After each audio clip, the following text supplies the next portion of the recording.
Élie est né en Israël dans une famille athée, qui ne croit en rien et ne respecte même pas Yom Kippour.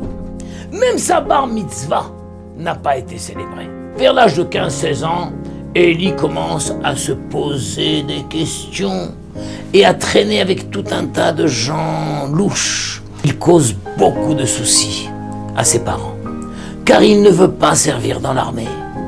Cela ne l'intéresse tout simplement pas. Un jour, il décide de partir en Inde pour trouver une signification à la vie. Il erre dans tout un tas d'endroits et essaye toutes les sectes possibles et imaginables. Là-bas, les gens vivent dans un état d'esprit complètement différent. Ils ne courent pas, ne se soucient de rien et ont une réponse à tout.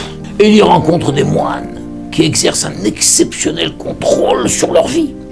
Ils peuvent ne pas manger durant plusieurs jours ou ne pas bouger une main pendant des années. Élie est très impressionné devant leur dévotion à leur cause. Il ne pensait pas que cela pouvait exister.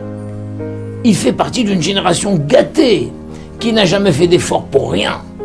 Il ne pouvait qu'admirer une telle détermination. Mais finalement, Élie n'est pas convaincu. Il se dit, même s'il y a de quoi s'ébahir de voir un homme ne pas bouger son bras pendant des années, ou suspendre sa respiration, quel est le but de tout cela? Même si Élie était émerveillé de leur capacité spirituelle, il les méprisait de les gaspiller pour des choses aussi futiles.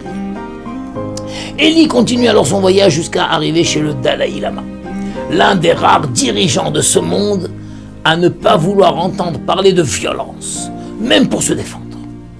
Tout le monde l'aime, tout le monde l'admire.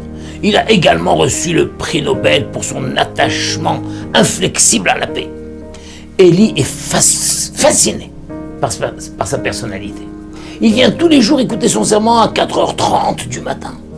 C'est un homme intelligent et cultivé. Et Élie ne voit aucun défaut en lui. Le soir même, Élie parle avec un proche du Dalaï Lama qui lui promet d'organiser une rencontre avec lui après son sermon. Un peu plus tard, Élie rencontre enfin le Dalaï Lama qui l'accueille avec le sourire. Élie lui dit qu'il a décidé de rejoindre sa religion et lui demande s'il est prêt à l'accepter. Le Dalaï Lama lui demande alors « D'où venez-vous » ? « D'Israël. »« Êtes-vous juif » ? ?»« Oui. » Le Dalaï Lama a réagi alors d'une façon un peu bizarre. Son visage souriant devient songeur, voire même un peu menaçant. Il annonce ensuite à Élie « Je ne comprends pas votre démarche. Je vous assure que toutes les religions essayent d'imiter le judaïsme. Retournez en Israël et ouvrez les yeux. Personne ne peut préférer une copie à l'original. » Ce jour-là, Élie ne pouvait pas penser à quoi que ce soit d'autre. Il se disait, je suis un Israélien qui ne sait rien de sa propre religion. Il a fallu que je voyage autant pour m'entendre dire finalement par un dirigeant spirituel non juif que je suis aveugle et que je suis allé jusqu'au bout du monde pour trouver ce que j'avais juste à portée de main. Élie retourne donc en Israël et rentre à la yeshiva. Il constate que le Dalaï Lama avait raison. Le judaïsme est présent de façon intensive tout au long de la vie. Il y a des règles, des limites et de nombreuses raisons de vivre. Au moins 613, les 613 mitzvot. Après 2 ans d'avoir fait une tchouva exceptionnelle, on lui propose un shidour. Il rencontre alors une fille de son âge, ayant elle aussi fait tchouva, et qui s'est également cherchée, entre guillemets, en Inde.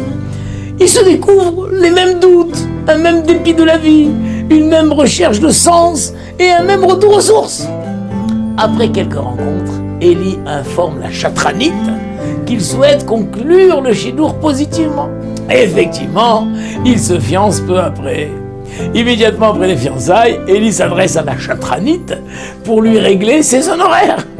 Mais elle refuse, en lui répondant « Je ne le mérite pas ». « Comment ça ?» lui répond Élie. « La coutume juive veut qu'il faut bien payer le marieur. Non? Si ce n'est pas vous, alors qui est-ce ?»« Je ne sais pas, répond-elle. Votre fiancé s'est adressé à moi, avec votre nom sur un petit papier. Elle m'a demandé à vous être présenté. Même si elle ne savait rien de vous, elle m'a dit que quelqu'un en qui elle avait confiance lui avait donné votre nom. Une fois les fiançailles terminées, Élie raccompagne sa fiancée et lui demande avec curiosité « Qui est le chatran pour que je puisse le régler ?» Elle lui répond « Ah, pour cela, il te faudra voyager jusqu'en Inde. Je ne t'ai pas encore dit que vers la fin de mes recherches, entre guillemets, là-bas, je suis arrivé chez le Dalai Lama.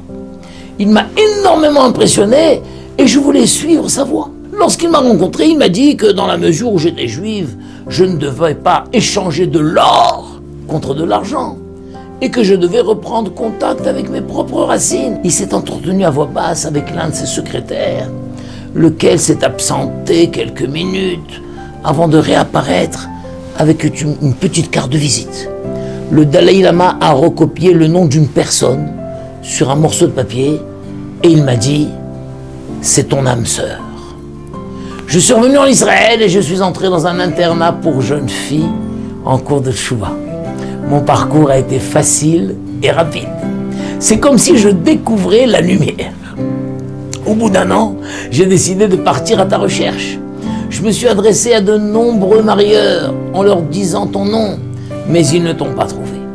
Finalement, c'est par une amie que j'ai retrouvé ta trace.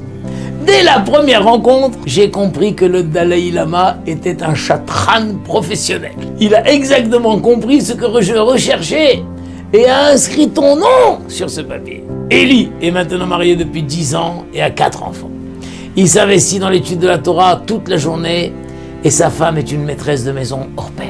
Même leurs parents, qui sont des personnes riches et cultivées, ne peuvent que s'émerveiller de la réussite de leur couple. Ils ont même raconté avec fierté à leurs amis que le Dalai Lama en personne avait été le marieur de leurs enfants. Élie et sa femme ont gardé une affection particulière pour le Dalai Lama. Ils ont entendu beaucoup d'autres histoires dans lesquelles il a renvoyé les gens en Israël et les a rapprochés de leur foi. Il y a quelques années, il est venu en Israël.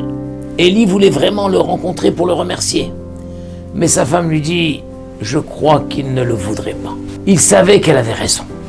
C'était peut-être un conseil soufflé par le mauvais penchant pour leur mélanger le sacré et le profane. Une fois le Dalai Lama reparti, Élie va voir son rave et lui demande ce qu'il est permis ou interdit à ce sujet. Il lui dit qu'en tant qu'homme, le rave lui répond qu'en tant qu'homme, il doit ressentir de la gratitude envers lui et le considérer comme un juste parmi les nations. Mais c'est tout. Souviens-toi de lui en tant qu'homme, lui dit son rave, mais oublie-le en tant que Dalai Lama. Cela n'est pas bon pour toi. De retour chez lui, Élie ouvre son album de photos devant sa femme, prend les photos du Dalai Lama et les déchire sereinement, sans haine et même avec respect. Il savait que c'était la meilleure façon d'être reconnaissant envers lui.